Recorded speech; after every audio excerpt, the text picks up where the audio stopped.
नमस्कार मित्रांनो, स्वागत आहे तुमचं आपल्या AR स्टोरी टेलर या चॅनेलवर। आजच्या कथेचे नाव आहे पडकावाडा। कथेचे लेखक आहेत प्रिया कुटे। मित्रांनो, कथा सुरू करण्याआधी कोणी या चॅनेलवरती नवीन असेल तर कृपया त्यांनी आपला चॅनलला सबस्क्राईब करायला विसरू नका। चला तर मग वेळ वाया न घालवता कथेला सुरुवात करूया। रितेश, समर, रीटा, गुरुप्रीत आणि त्यांची भावंड असा 10 जणांचा ग्रुप एकत्र 20 वर्ष घालवल्यामुळे त्यांच्यात घट्ट मैत्री होती। प्रत्येक कामात एकमेकांना मदत करण्याची त्यांना सवय होती। त्यांच्या आईवडिलांना ही सगळी सारखीच होती। आता थोडं मूळ मुद्द्यावर येऊ तर रितेश आणि त्याची बहीण अनु हे मूळचे पुण्यातील जुन्नर तालुक्यातले, पण त्यांच्या लहानपणी आजी आजोबा वारल्याने आणि आईबाबांच्या धावत्या जीवनशैलीमुळे ते कधी जुन्नरमध्ये गेले नाही। अख्खं आयुष्य मुंबईसारख्या ठिकाणी व्यतीत झाले। आता त्याच महाविद्यालयीन शिक्षण पूर्ण होत आलं होतं। प्रत्येकजण विचार करत होता की कुठेतरी फिरायला जाऊ, पण जवळपासच।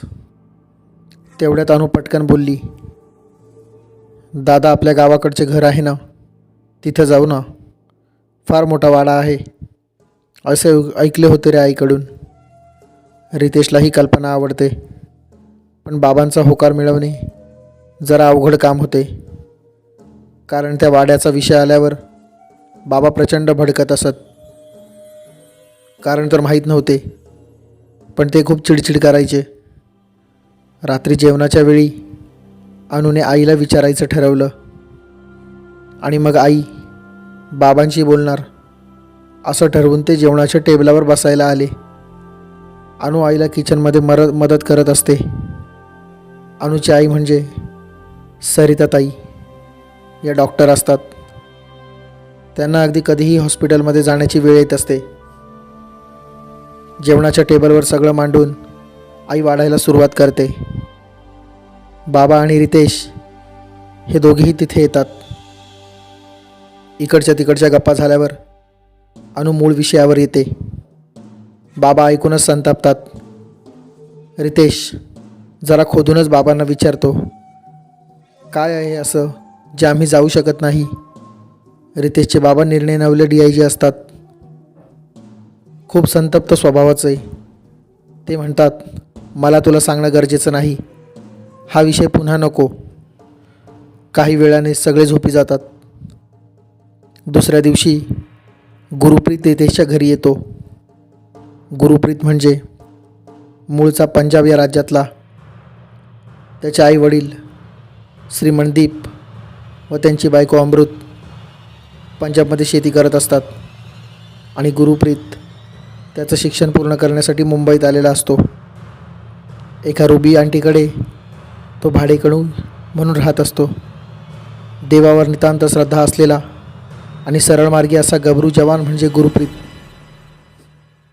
मागच्या महिन्यापासून त्याचा भाऊ परमित त्याला सोबत म्हणून राहत असतो। परमित हा एक उत्तम स्वयंपाक करणारा आणि अभ्यासातही हुशार असतो। तसंच त्याचा देवधर्म, त्या बाबतीत वाचनही प्रचंड असतं। दोघेही भाऊ काल ठरलेल्या गोष्टीबद्दल विचारायला रितेशकडे आलेले असतात। आई सकाळी लवकर गेलेली असते। बाबा निघत असतानाच ते दोघे येतात। बाबा त्यांना पाहून स्मित करतात आणि नाश्ता करून जा म्हणून सांगतात। सगळे मिळून महाविद्यालयासाठी निघतात। आज परीक्षेचे वेळापत्रक जाहीर होणार असते। 10 दिवस परीक्षा आणि मग सुट्टी निकाल लागेपर्यंत। त्या वेळात फिरून येण्याची कल्पना या सगळ्यांच्या डोक्यात असते। आईबाबांचा विरोध असल्याने काही सुचत नसतं। 10 दिवस निघून जातात। अभ्यासू मुलं असल्याने परीक्षाही उत्तम होते। समर, रीटा, रितेश, गुरुप्रीत हे एका वर्गात आणि सारंग, रीमा, मिताली नयन, अनु, परमित हे एका वर्गात शिकत असतात. समर थोडा सावळा, उंचीला बरा, नाकी डोळी नीट. आई वडील लहानपणी वारले, मग आजीने सांभाळलं. वयानुसार आजीनेही निरोप घेतला. आता फक्त भाऊ सारंग आणि बहीण मिताली एकत्र राहत होते. सारंग एखाद्या नटासारखा, देखणा, रुबाबदार आणि तेवढाच नम्र. मिताली सगळ्यात लहान, त्यामुळे खूप हट्टी, तेवढीच सुंदरही. मिताली खूप हट्टी होती. दोन्ही भावांनी तिला आईवडिलांची आठवण होऊ दिली नाही. तिलाही या गोष्टीची जाण होतीच, पण तरीही लहान असल्याने ती तिचे हट्ट पुरवून घ्यायची. नयन, रीटा आणि रीमा हेही सख्खे भाऊ बहीण. नयन तसा अभ्यासात हुशार, पण अंगाने एकदमच बारीक. जणू त्याला कितीतरी महिने खायला मिळालं नाही आहे. पण त्याची विवेकबुद्धी खूप कौतुकास्पद होती. तर रीमा ही खूप साधी राहणी असलेली, तसेच स्वयंपाकाची आवड असलेली आणि देवधर्माची बरीच ग्रंथ वाचलेली मुलगी होती. तर रीटा ही रीमाच्या पूर्ण विरुद्ध अशी होती, जिला फिरण्यात आणि नटण्यात जास्त रुची होती. पण हे सगळं एकमेकांचा जीव की प्राण होते. सुट्ट्या चालू झाल्या, पण पुन्हा घरात विषय काढण्याचे धाडस रितेश किंवा अनुने केले नाही. पण गुरुप्रीत आणि समर यांनी पुढाकार घेऊन जायचं ठरवलं. तसे सगळेच तयार झाले. आईबाबांना कोणीच काही सांगायचं नाही असं ठरलं. मग आपल्या नायकांनी वेबसाईटवरून जुन्नरची माहिती घेतली आणि त्यांच्या वाड्याजवळच्या परिसराचे संशोधन केले. हवे नको ते सामान सोबत घेतले. आपल्या नायकांमध्ये जे धार्मिक होते त्यांनी देवाचे ग्रंथ आणि जे आयत्या वेळी लागू शकते असे सामान, त्याच्यामध्ये रुद्राक्ष माळ, तुळशीची माळ, गणपती बाप्पाची मूर्ती सोबत घेतलं. रीटाने 2 बॅग्स भरून कपडे आणि एका बॅगेत अख्खा मेकअपचा सेट होता. घरी सांगितले की 1 महिना ट्रिपला जात आहोत. घरूनही विरोध नव्हता. मग कसलीही अडचण नव्हती. परमित, रीमा खाण्यापिण्याचे सामान बांधण्यात व्यस्त होते. शेवटी सगळे निघाले. 2 ते 3 तासात ते सगळे जुन्नर त्यांच्या वाड्यात येणार होते. अनुबाबा ज्या पद्धतीने वाड्याबद्दल बोलत होते तिथे काही अनुचित तर नसेल ना? रितेशने मनातली शंका अनुला बोलून दाखवली. अनुनेही थोडा काळजीत पडल्यासारखी प्रतिक्रिया दिली. माहीत नाही रे दादा, आधीच कसले कन्क्लूड करायचे. तसे सगळ्यांचे चेहरे पडले. काही वेळातच त्यांची गाडी जुन्नर तालुक्यात आली. तिथून 10 किलोमीटरवर वाडा होता असं रितेशने आईकडून ऐकलं होतं. एका वाटसरूला समरने विचारले, नवलेवाड्याचा हाच रस्ता आहे का? नाव ऐकताच चेहरा पांढरा पडल्यासारखा पडून तो तिथून पळून गेला. त्याच्या चेहऱ्यावरचे भीतीचे भाव आपल्या आस्तिक नायकांनी हेरले. त्यांनाही थोडी काळजी वाटू लागली. पण गुरुप्रीत आणि समर यांनी सगळ्यांना धीर दिला.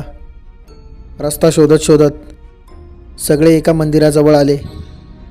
तिथे एक खूप वयस्कर आजी होत्या.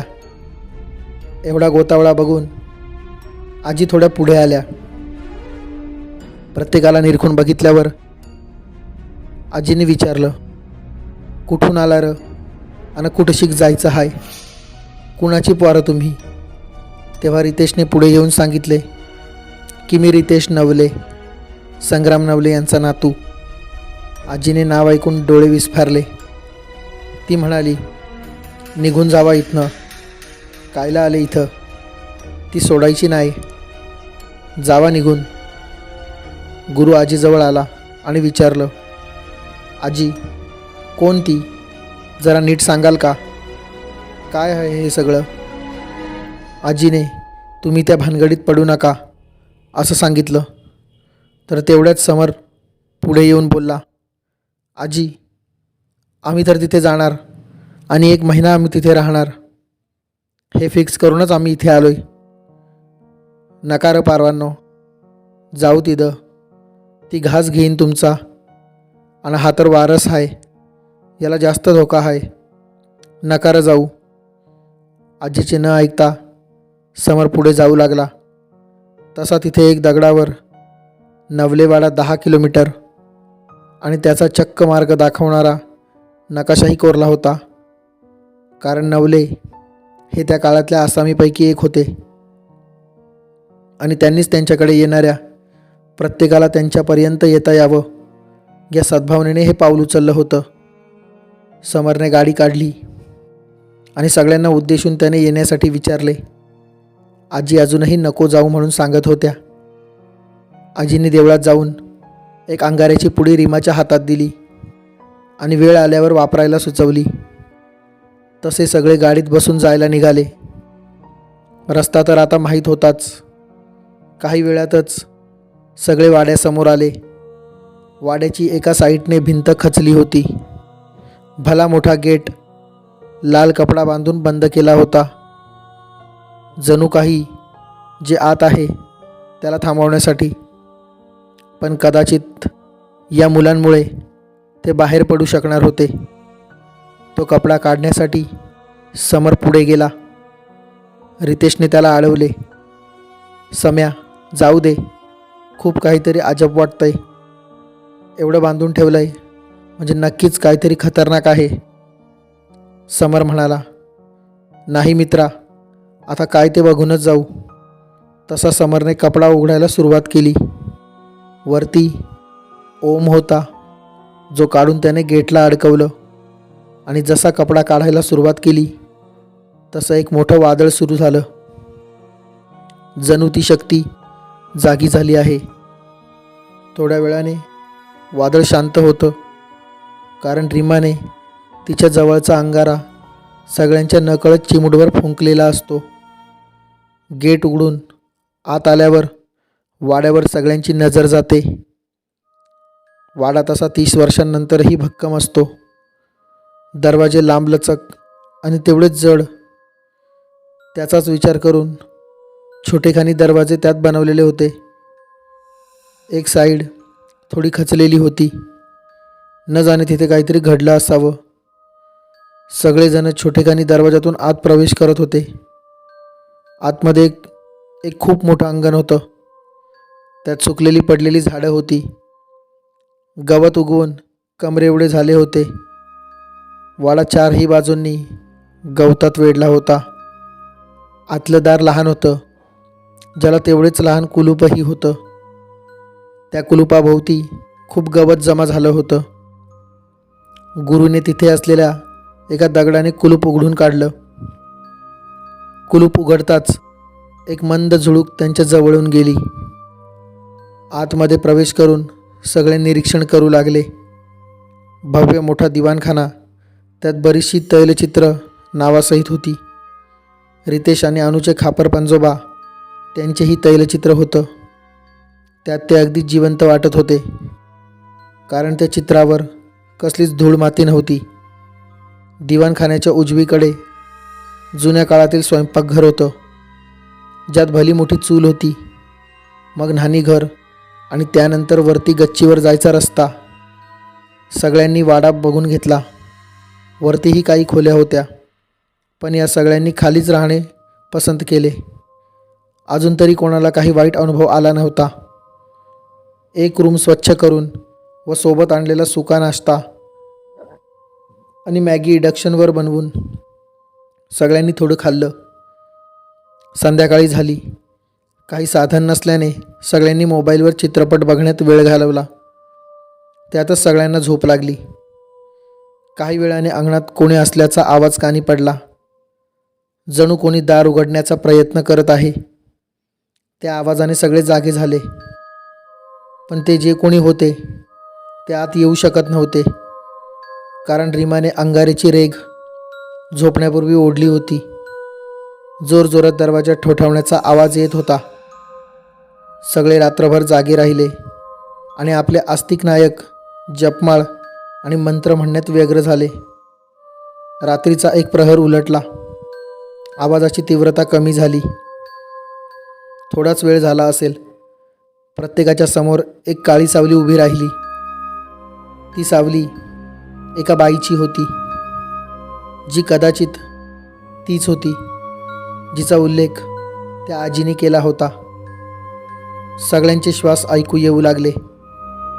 खिडकीतून दिसणाऱ्या त्या अवदसेला बघून तिचे तोंड हात गळून पडल्यासारखे होत, जणू जळल्यासारखे होते.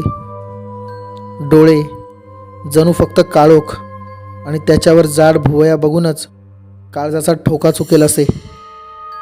केस सफेद चांदीसारखे पिंजारलेले होते आणि फाटलेले तोंड, फुटलेले कपाळ, त्यातून काळा द्रव बाहेर पडत होता. हाताची नखं विदभर वाढलेली. काळ्या रंगाचा जुन्या काळातील पोशाख तिच्या अंगावर होता. तिला बघूनच रीटाने किंकाळी फोडली.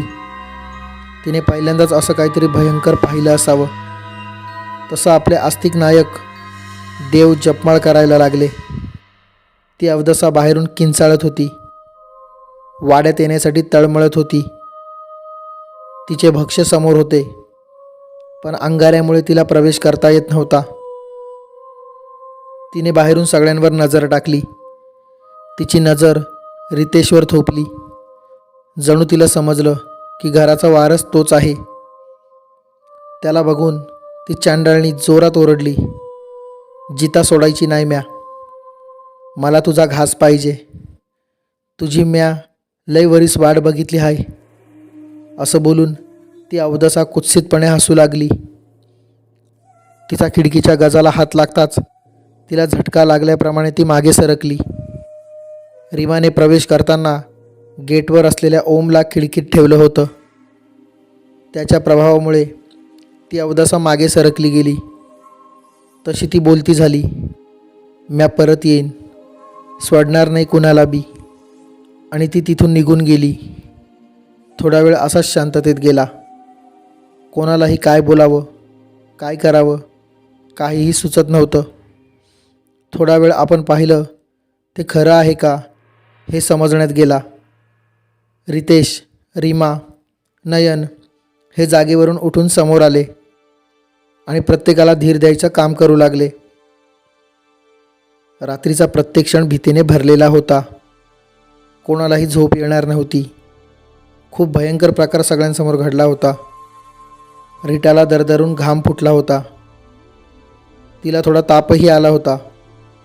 सोबत आणलेल्या औषधांमधून तापाची गोळी देऊन तिला झोपून दिले. पहाट होऊ लागली, पण सूर्यकिरण तिथे येण्यास जणू तयारच नव्हती. कोण्या शक्तीने त्यांना अडवलं होतं असंच भासत होतं. उजेड दिसून येत होता फक्त. मनावर एक प्रकारचा दबाव जाणवून येत होता.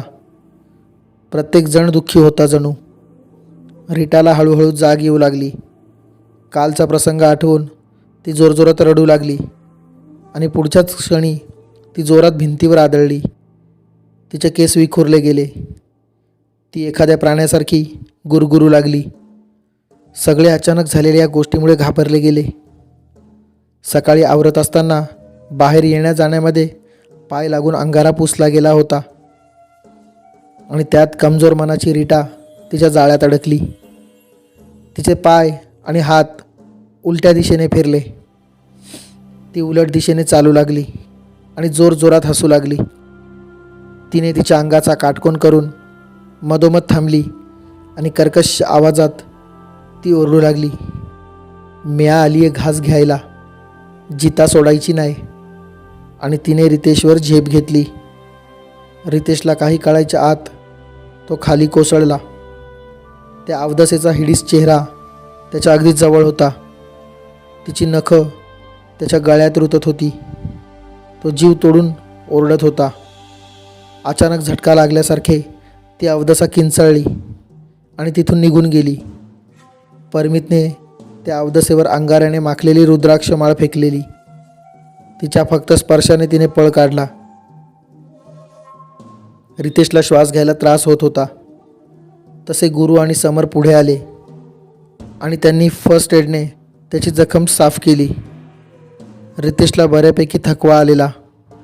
तो तसा झोपी गेला. इकडे सगळेजण चिंतेत होते की संकट वेळ बघून येत नाही, कधीही कुठूनही येतंय. रीटाची अवस्था खूप खराब होती. खूप अशक्त जाणवत होती ती. रीमा पूर्ण वेळ तिच्या उशाला बसून होती. तिला खाण्यासाठी आग्रह करीत होती. पण रीटा काहीही खाण्याच्या अवस्थेत नव्हती. आता रीमाने एकही दरवाजा खिडकी सोडली नाही. प्रत्येक ठिकाणी अंगारा पसरवला आणि कोणीही बाहेर जाऊ नका असं प्रत्येकाला सांगितलं. रितेश आता बराच नीट झाला होता. त्याला अचानक त्या दिवशी भेटलेल्या आजी आठवल्या आणि तसं त्याने बोलूनही दाखवलं की एकदा आजींना भेटायला हवं. त्यांना या वाड्याची बरीच माहिती असावी. तसा समर पुढे येऊन म्हणाला, तुला आता कुठे बरं वाटतंय? तू कुठंही जायचं नाही आहेस. मी, गुरु, परमित आणि रीमा आम्ही जातो. तुमच्यासोबत अनु, नयन आणि बाकी थांबतील. तसा रितेशने होकार दिला आणि ते सगळे वाड्यात थांबले. इकडे समर, गुरु आजीला शोधत होते. आजी अगदी गाभाऱ्यात बसल्या होत्या. रीमा, परमित दोघांचे आपोआप हात जोडले गेले. आत एक प्रसन्न काळूबाई मातेची मूर्ती होती, अगदी नखशिखांत नटलेली. समर, गुरु फक्त ते रूप पाहत होते. आजीला चाहूल लागली. तशी आजीने मागे वळून पाहिले आणि त्यांना म्हणाली, मला माहिती होते तुम्ही मला शोधत येणार. समर, गुरु, रीमा, परमित आजीला शोधत आजीकडे येतात. आजी त्यांना बघून बोलते, तुम्ही इथे येणार मला माहिती होते.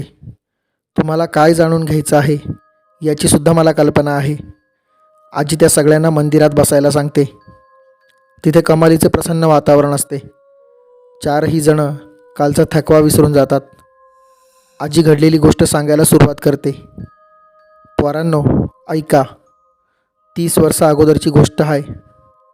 तेव्हा बायकासनी लय वंगाळ वागवत असत आणि त्यात नवऱ्याने टाकलेली आणि नवरा नसलेली आयतच खायला मिळाल्यासारखी असायची. मग एकदा असंच झालतं. एक बाई दुसऱ्या गावातून आपले मुलं घेऊन आलती. नवऱ्याने वाऱ्यावर सोडली होती तिला.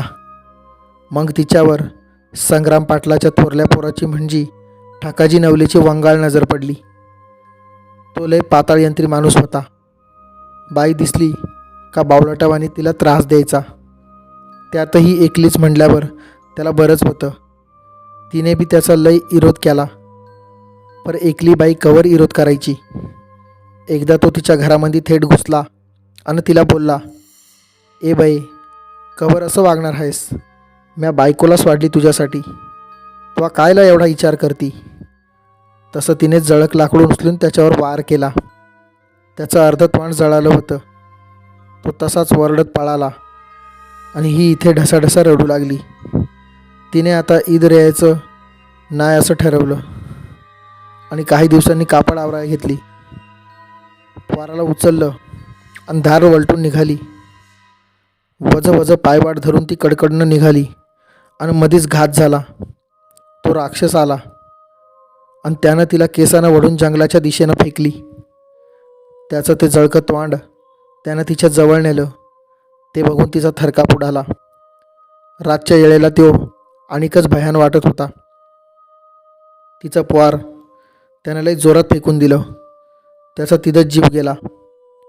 बयेने एकच हंबरडा फोडला आणि तिची वाचाच गेली. त्या समध्या गोष्टीचा एक पुरावा म्हणजे म्या स्वतः आहे. म्या तवा काय बी करू नाही शकले.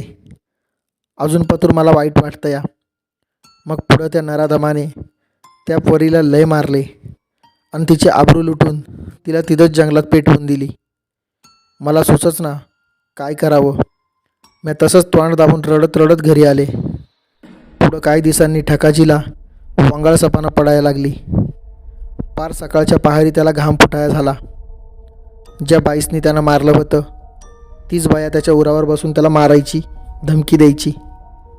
आता ठकाजी पार वंगाळ झालता. त्याला नुसतंच भास व्हायचं.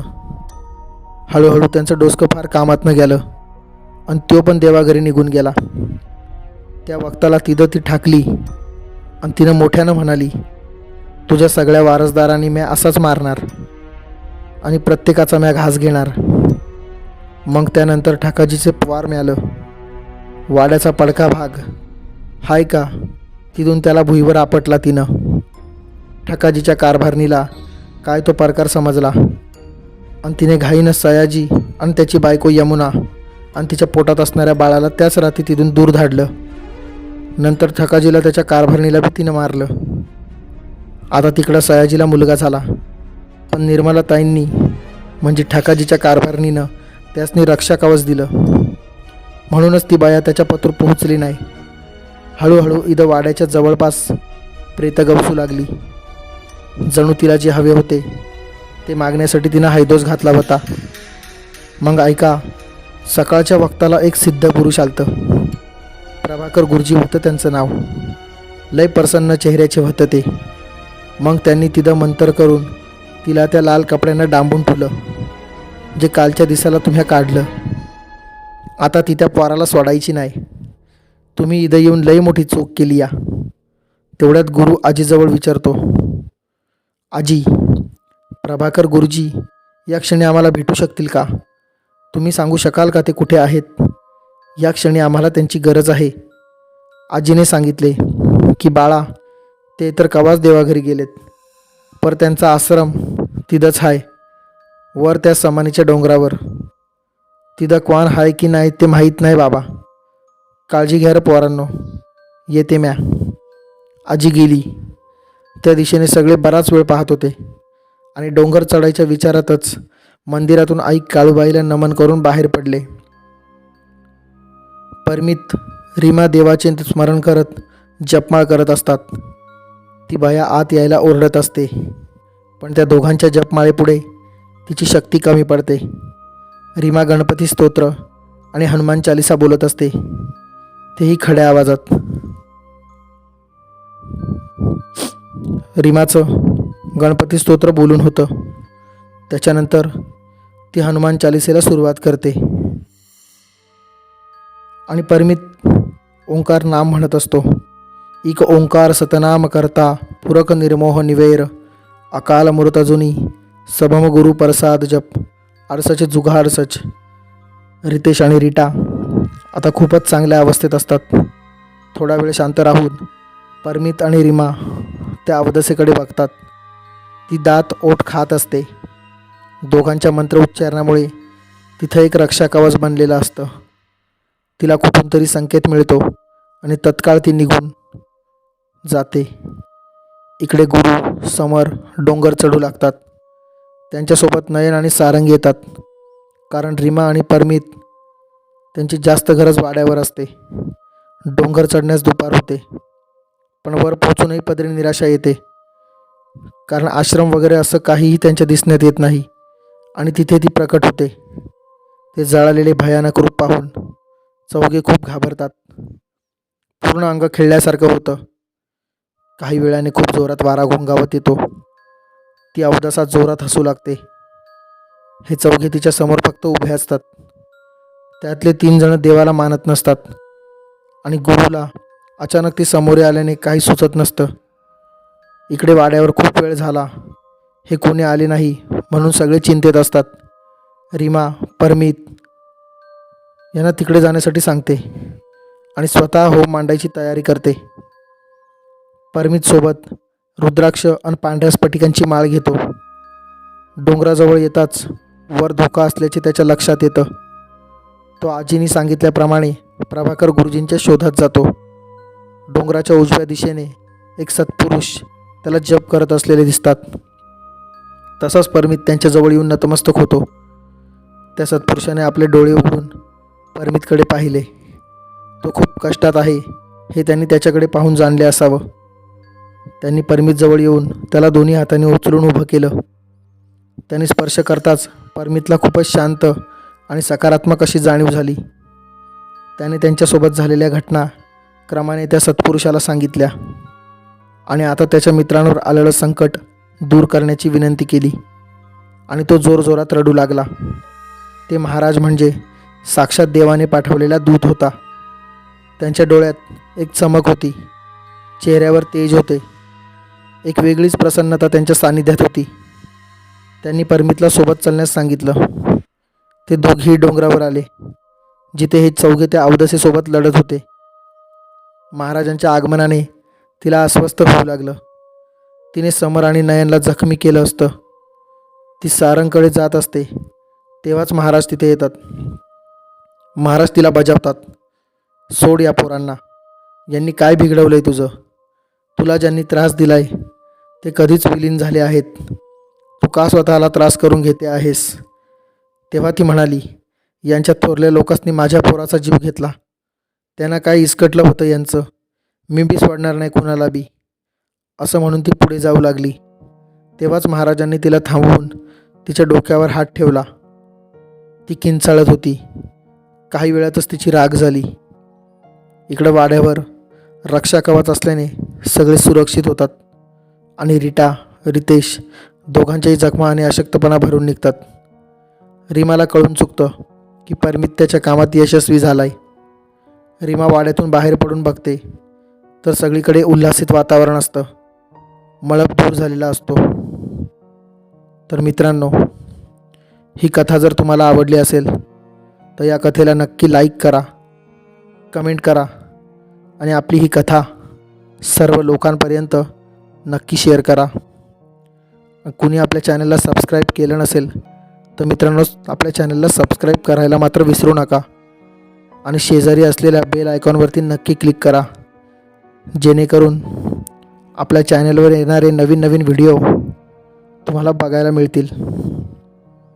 आणि हो मित्रांनो, तुमच्यासुद्धा अशा काही गोष्टी, असे काही अनुभव तुमच्याकडे असतील तर मला माझ्या मेल आय डीवरती नक्की कळवा. मी डिस्क्रिप्शन बॉक्समध्ये माझी मेल आय डी दिलेली आहे.